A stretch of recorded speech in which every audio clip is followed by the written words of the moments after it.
This is your lesson for Sunday. Timothy the Young Missionary.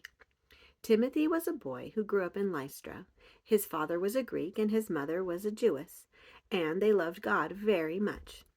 From the time that Timothy could understand, his mother Eunice and his grandmother Lois had taught him from the Bible. Of course, the Bible they had when Timothy was growing up was what we call the Old Testament. That is part of the Bible that was written before Jesus was born. It tells us about that in Acts 16, verse 1.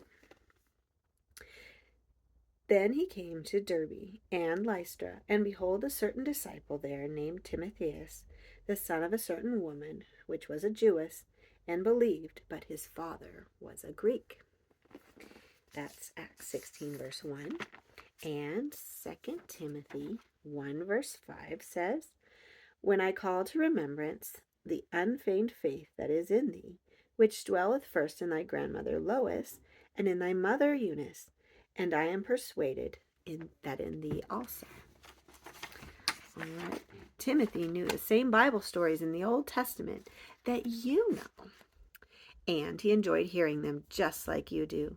He loved God, and he worshiped on the Sabbath,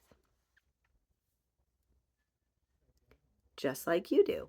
But Timothy didn't know about Jesus yet. He knew that God had promised to send the Messiah someday, but he didn't know about that the Messiah had already come. He didn't know that Jesus was the Messiah. There were many heathen people in Lystra, and they probably had many exciting heathen celebrations. But from the time he was little, Timothy had chosen to be loyal to God and to obey his 10 commandments.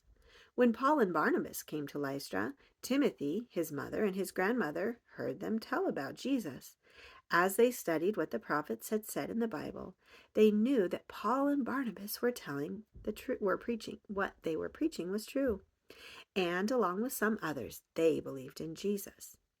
While Paul and Barnabas were in Lystra, something made Timothy start thinking about what he wanted to be someday. Tomorrow we will learn what happened. Here's your question. Could what the heathen did in Lystra have been a temptation to Timothy? What are some exciting temptations to you? And what are you doing about them?